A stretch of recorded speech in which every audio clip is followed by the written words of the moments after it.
all, Violet here, second generation homeschooling mom of 3. I have a 9-year-old, a 6-year-old, and a toddler. Today I wanted to share with you my curriculum picks for my 6-year-old's first grade year. So let's get into it.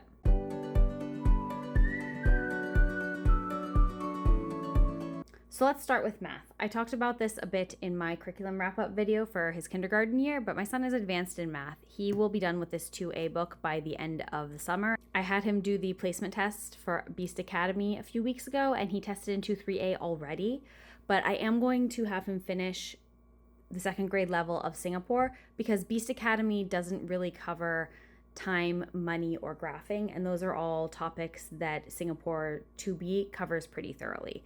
They have a single page on money, but it doesn't have any picture representations of what real money looks like. They have like kind of cartoony pictures of money, and then they have a single page on time as well. So it really functions more as a review of those topics. So I really want to make sure that my son gets a strong foundation in those before he moves into Beast Academy.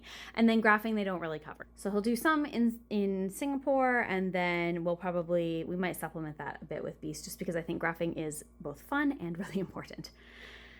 Yeah, so that's our plan for this year, is that he'll finish Singapore second grade and he should be well on his way by the time the school year starts in the fall. We usually start mid-August, but I haven't done our calendar yet for this year. And then after that, he'll transition into Beast Academy, which I think is just going to be a better fit for him. He's been frustrated by how slowly Singapore is moving. It's a mastery program, but it spirals back each year to cover previously taught concepts. So for example, it covered addition really thoroughly in first grade, but now in second grade, it's spiraling back and covering addition at higher levels, like in the thousands of numbers. And my son already knows how to do that because he figured it out intuitively from doing the simpler addition in first grade. So he's really frustrated that it feels like he's just going through everything over again. Most kids do need that repetition and also possibly even more repetition than that. Singapore's a really good fit for my daughter, but for my son, he's getting kind of frustrated now. So Beast Academy is very mastery based. They just cover something once, and then the review is integrated into the problems, but they don't teach it again. So I think this is going to be a better fit for him, but we'll see how it goes. I'm a little bit nervous about it just because it is a little bit non-traditional and the teacher resources are not extensive. I actually didn't know that there really were any teacher resources until I was watching a review of Beast Academy by another homeschool creator. I believe it's Homeschool Knockouts. I'll link the video down below. And she talked about how they have teacher resources on their website. And yeah, they don't really advertise that in these books, that there are teacher resources on their website that you can download and print out, but they're not extensive. It's like a page of teacher resources for this entire book. So hopefully this goes well. If I have trouble with this, my husband has taught math before, so mostly at upper levels, but he should be able to handle this and help me if I need any assistance with that. And then my son also will start doing these learning wrap-ups. He's done them kind of off and on because he thinks they're fun, but I'm going to start requiring it of him. I'm going to put it on his schedule. Next, we'll move into ELA. We're not doing any phonics program this year. My son finished all of his phonics. He's a really strong reader. He's reading chapter books. So I will just have him continue to read out loud to me from whatever he's currently reading. I just have him read for about 5 minutes. That way I can make sure that he's continuing to progress, encourage him to continue to sound out those long multi-syllable words, things like that. I have my daughter read to me out loud as well. I don't think I mentioned that in her video, but I do think that's an important skill. And it's actually also something that both of my kids have worked on extensively in speech therapy. So it also is reinforcing all of their speech therapy stuff. Anyway, so my son will be doing Fish Tank ELA for literature, and the first grade units are all picture books. So I most likely will read them all to him, even though he could probably read them all to himself. We'll see. If he expresses a strong preference for reading them to himself, I will let him do that.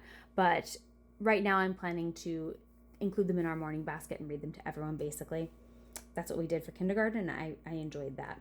For composition, my son will be using Writing with Ease. I use this program with my daughter. This is the guidebook that tells you how to design your own writing curriculum. They also have workbooks where everything is laid out for you, but I prefer pulling from our other subject areas that we're working on to do the exercises in this. So for year 1, he'll be working on copywork and narration all year. And I still have all of the resources that I typed out for my daughter's copywork for her first grade year, like all of the science copywork and all the history copywork and everything that she did. So he'll just be doing that. I shouldn't have to change anything for him to do that. that's really nice that I don't have to do all of that work again. For handwriting, my son will do the next level of Zehner Bloser. This is an old edition of the first grade handwriting, and the only change that I noticed is that it does not have the QR codes for letter formation. So this is the 2012 edition, and it was significantly cheaper than the newer editions. And but yeah, it doesn't have those QR codes. So I'm going to keep his kindergarten handwriting book. Usually I recycle them at the end of the year. But the kindergarten one is the 2016 edition. And so it has all the QR codes for letter formation. And so if he needs those videos, I can just pull out the kindergarten book and scan them from there. But yeah, we really like Zehner Bloser. I like the font. It's worked well for my kids. And I always buy the paper too.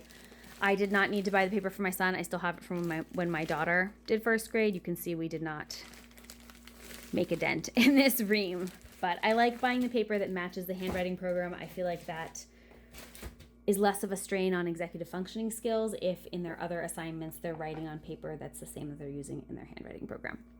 He'll be doing level 2 of All About Spelling. He did level 1 in his preschool year. He did it in just a few weeks. I've said before, he's a very strong reader and a speller. Those things just seem to be kind of intuitive, and also he benefited a lot from listening to me teach my daughter to read and to spell. So kind of a second child benefit there where he has a lot of that knowledge just from overhearing it. We had planned to do this level last year for his kindergarten year. He'd asked to do it, but then the phonics program that we switched to, Reading Reflex, had a lot of spelling work in it, and so we didn't end up pulling this out. So we'll start it this year, and I anticipate him moving through it fairly quickly. So we most likely will move into 3 and possibly 4. We'll see how fast we go. For grammar, my son will be starting first language lessons. I used this book with my daughter. It went well. I'm anticipating it going well with my son as well. This is the old edition that combines levels 1 and 2 into one volume. There's no workbooks for these levels because they're all oral. And I prefer buying it this way just because it's a lot cheaper. And the content, from what I understand, is the same. It's just the formatting is different in the new volumes that are split into 2 separate volumes. But this is just a very gentle introduction to grammar. The lessons are very quick.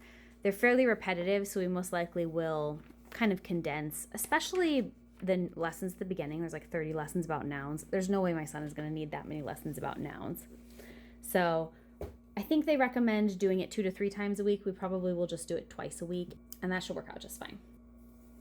For science, we'll be using Building Foundations of Scientific Understanding. This is what I used for my daughter as well, and she really enjoys it, and I'm excited to do it with him. We also will be adding Magic School Bus DVDs. I have the complete original series, and then I have both seasons of the new series, and I added these in for my daughter to supplement the concepts in BFSU, and it was really fun. My son may remember watching them actually because he watched them when my daughter went through this, but we'll see. I do think they're a good supplement, and I enjoy watching them too. For history eventually will be a family subject, but for this year, because my daughter is doing modern times, my kids are still going to be doing history separately. Next year when my daughter's back to ancients, both of my kids will do it as a family subject, and they'll just have kind of differentiated reading and writing assignments associated with it. But for this year, my daughter will be doing modern history. And so for my son, I think what we're going to do is Fish Tank does have social studies units as part of it, but I wanted a little bit more for him than those. He really enjoyed listening to the History Quest, History Hops for Ancient Times and Middle Times. He finished that up last year.